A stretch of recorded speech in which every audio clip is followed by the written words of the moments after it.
Hi people, welcome back to another YouTube video of mine. Today I'm going to be reacting to Extreme Bushmeat, Nigeria's Wild Animal Market. I just recently reacted to the first video, and if you haven't checked it out, make sure you check it out. I'm just going to put it up there, or up there, I'm not sure where it is, somewhere up there. But yeah, make sure you check it out. And yeah, let's get into this video.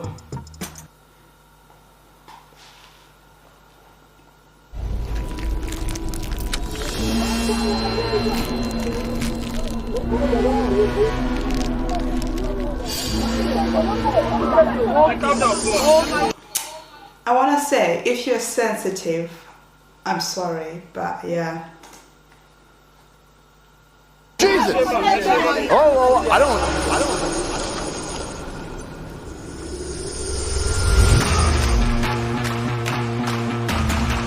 Bushmeat. It's one of the most controversial topics in food, period. Bushmeat is the meat of wild African animals, hunted or more commonly trapped in local forests for the purpose of human consumption. This industry honestly, no one is eating that snake that they just showed. This one, nah, no one is eating the snake. Come on, nah, nobody.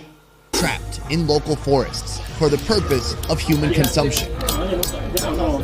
This industry is believed to be responsible for dwindling animal populations and potential viral outbreaks. Have you guys ever gotten sick from some meat?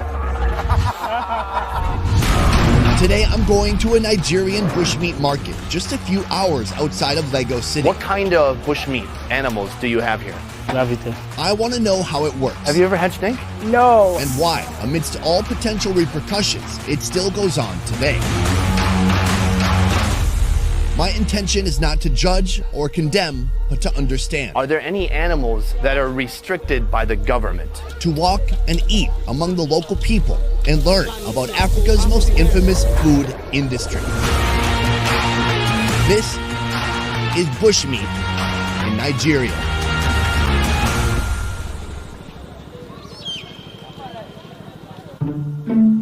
This is Oluwo Market. It's been here for too long for people to know how long. Centuries at least.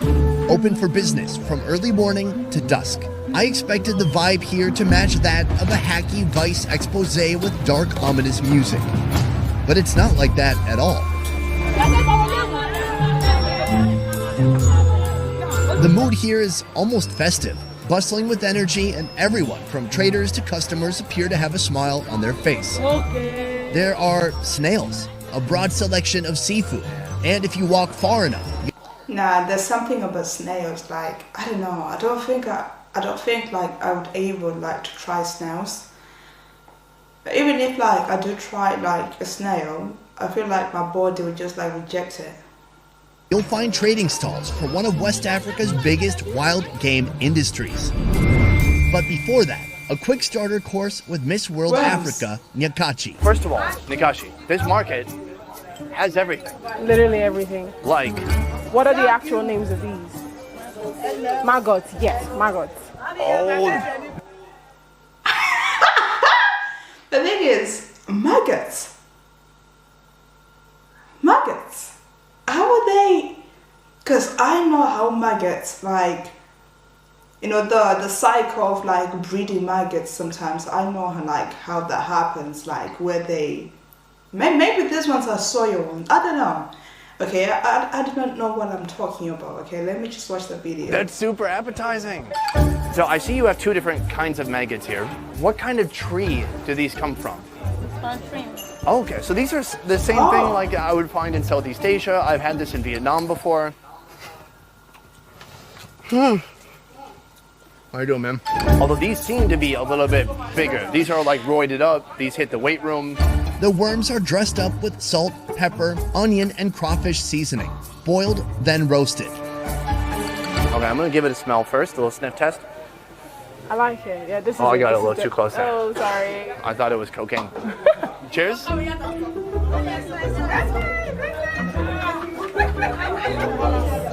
is soft. The skin of it becomes kind of leathery.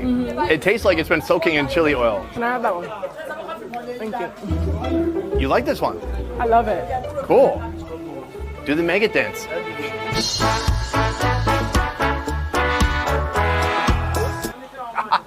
Oh my gosh. These are the biggest I've ever seen. You don't eat the head.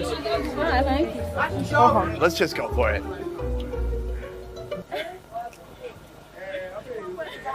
Do the maggot dance. Yeah, I get you. Nah, that one is not nice. It's so full of stuff. Oh God. That one is full of like the insides. Yeah, nah. That's yeah. You know what? It has a nice aftertaste. It's you don't. You need to spit it out. You need a water. You need some champagne. Yeah, I need water. It's like so leathery and hard to chew through. I definitely like the softer one. Now, what kind of person is eating these hard ones? Not bad. Look at that smile. Priceless.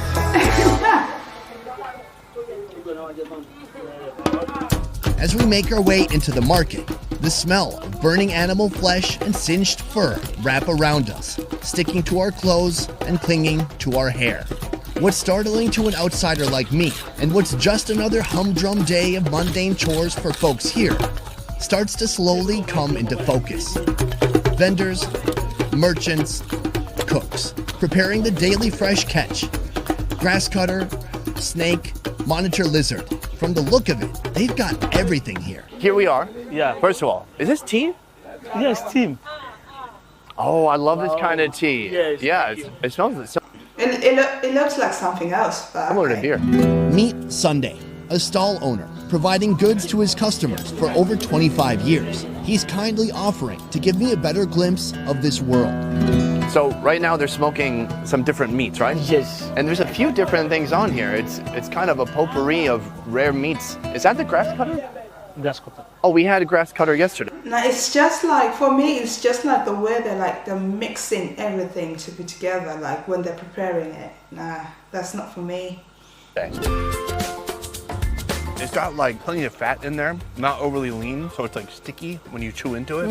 It's like gooey. For you, it's gooey. Maybe your piece isn't cooked.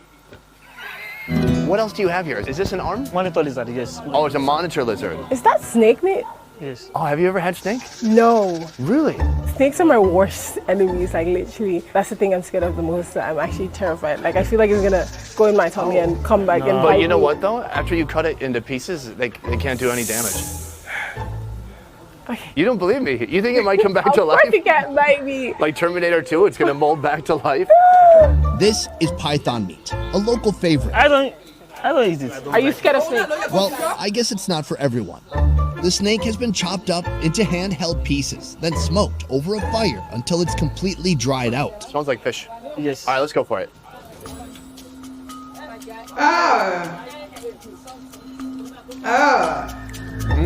Smoky and a little fishy. Very tough. That's pretty out there, I man. actually like it. You like it? Can I try the skin? Yeah. It's very chewy. Don't take a huge bite.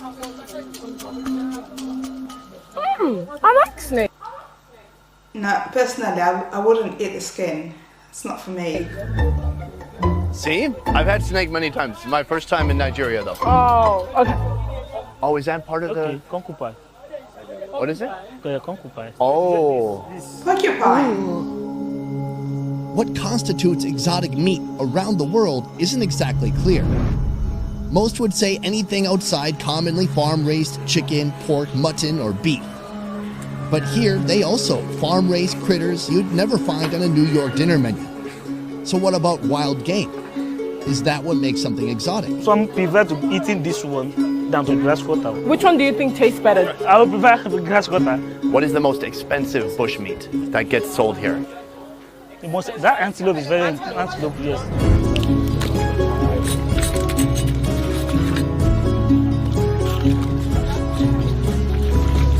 Personally, I grew up in Minnesota eating deer meat that had been hunted and never thought anything of it.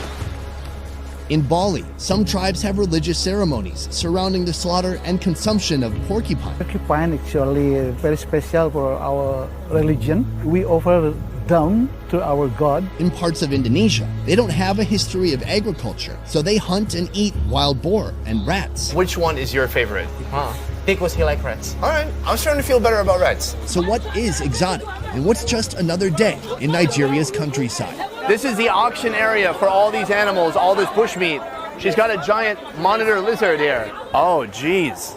So this is generally kind of what's available here. Yes. I mean, what is on this table? So there's, is that just a deer? Yeah, yes. These are antelope. Yeah. Are these babies or do they only get that big? No, this big one. Oh, that's the big one. That's full size. There's nothing here that'd be on your typical Costco grocery list. And what's this one?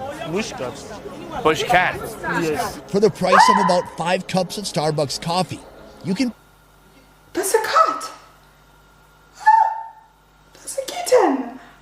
That's a kitten. on your typical Costco grocery list. And what's this one? Bush cat. Bush cat. That's a kitten. It looks like it's a. Oh my gosh. Maybe they're eating it because it comes from the bush, but that's a pet bird. Anyways, let me not say anything. You know what? It's normal to them, so yeah. Cat. Yes. For the price of about 5 cups of Starbucks coffee, you can pick up something like this. And then there's this one. Bush dog, yeah. A bush dog. Dog, yes. So this is some kind of a wild dog. Yes. This one is being a bush. Can't come outside. Okay, so it's not a pet.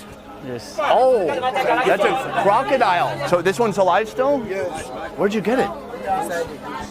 Beside the bush. Just like in some water. Wow. So these people are yumming anything, any type of meat that's in the bush. This is something else. The surreal range of available creatures is a shock even to me. Creatures I'd only seen on Animal Planet are right here in front of me, ready for sale to the highest bidder. My understanding is, in Nigeria, you can still get chicken, goat, sheep, cow, all of that you can get pretty easily. Yes. Even though the bush meat is more expensive, people want to buy it. Why is that? Because the taste is very, very different. Is it just the taste, or is it also are there any health benefits or something medicinal about the food? Everybody buys bush meat because of the taste. Okay. Because it's not common. Are there any animals that are restricted by the government? Are there any animals that are off limits? Not at all. Nearly all the animals here today are not endangered. Regardless, I find it interesting that from what I can see, the idea of endangered isn't really a concept here. With no oversight or government regulation, every day hunters and trappers go to the seemingly infinite jungle, and every day they bring back something to sell. This has been happening for generations. For them, Is that a jungle in Nigeria? Please tell me, is that a jungle in Nigeria? it was normal then, and it's normal now.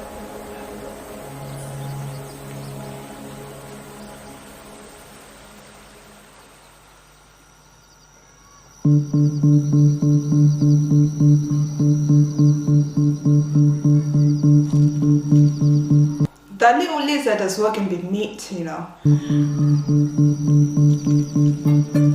We've been invited to dinner by a local, and I'm not one to refuse such a request. This is Alpha. This is Alpha's place, and it looks like he's having a pretty good time. The arrival of newcomers has sparked excitement in the air, but I'm still questioning what exactly we've been invited to eat. Our main and only course, a timeless Nigerian recipe that can sub out any type of animal protein. Today, the protein happens to be monitor lizard.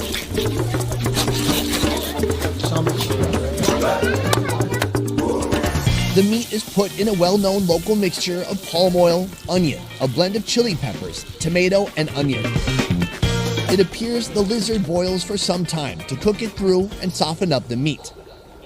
That's the thing with Nigerians. They always put chili on every single thing. Why? So, we've been invited for a local treat. Yup. You've cooked up some lizard, right? Yeah, monitor lizard. Let's try it out. Joining our meal, Jeremy, a local producer who's been assisting our production in Nigeria. Also, for those still wondering, the monitor lizard is not an endangered species. This is a local preparation. Yes, yes. So is that a preparation you could do with any kind of meat? Yeah. So any kind of meat someone's pulling from this market, they might cook it this way. Yes, but here we're going to eat it with our traditional meal, which is called eba.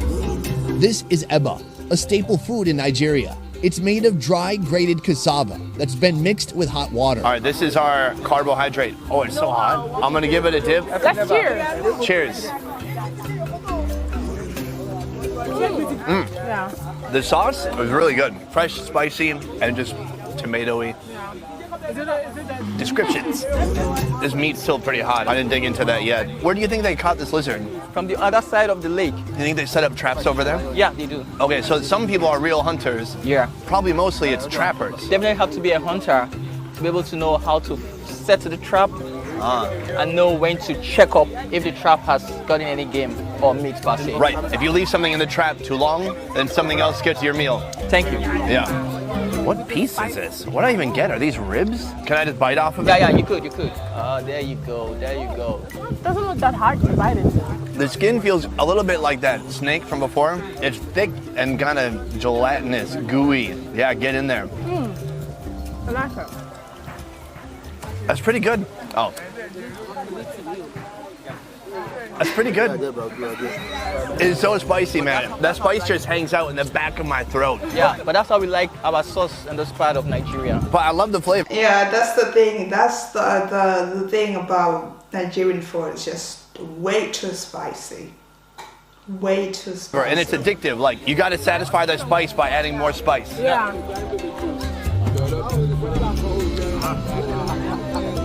Some of these animals deep in the forest, they might have diseases. I know it's probably not the most fun topic while we're eating one of them. Is that something people worry about here? Or they feel like they've been fine, they've been healthy, no problem?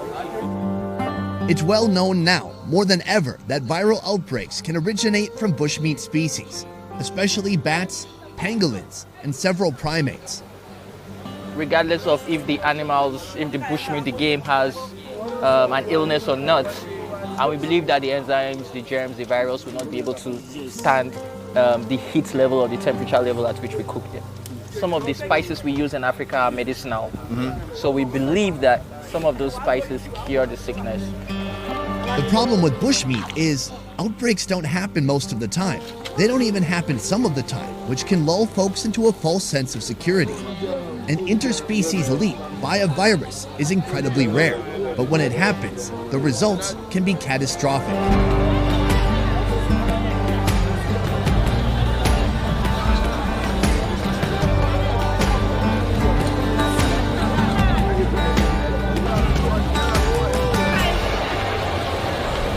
Have you guys ever gotten sick from some meat? Nah, I've not. Nobody eats rare meat here, right? Nah. Even beef? No. Do you eat rare beef? No, we don't. Throughout Africa, that's a common thing. Well, except for when I went to Kenya, I did have a raw blood and raw kidney from a goat. In Kenya? Did you eat it? Delicious. Wow. How do you find it? Milky. This is what I love about I wouldn't do that. I would never do that. Never. traveling the world is like you're talking to me about, yeah, there's people down here who eat monkeys once in a while. And I'm like, yeah, across Africa, they're eating the raw kidney from a goat. And you're like, dude. For joining me for this epic journey here in Lagos in Nigeria. You can follow her on her Instagram, as you see here on the screen, and her many adventures this year and beyond. That is it for this one, guys. We will see you next time. Peace. All right, this is the first time a co-host. That's it, guys. That's it for the video. It's, it is pretty interesting, like to see what other people ate in different parts of the world. And, just because I didn't, or like most of you people didn't grow up in that environment, it doesn't mean that eating that meat is bad.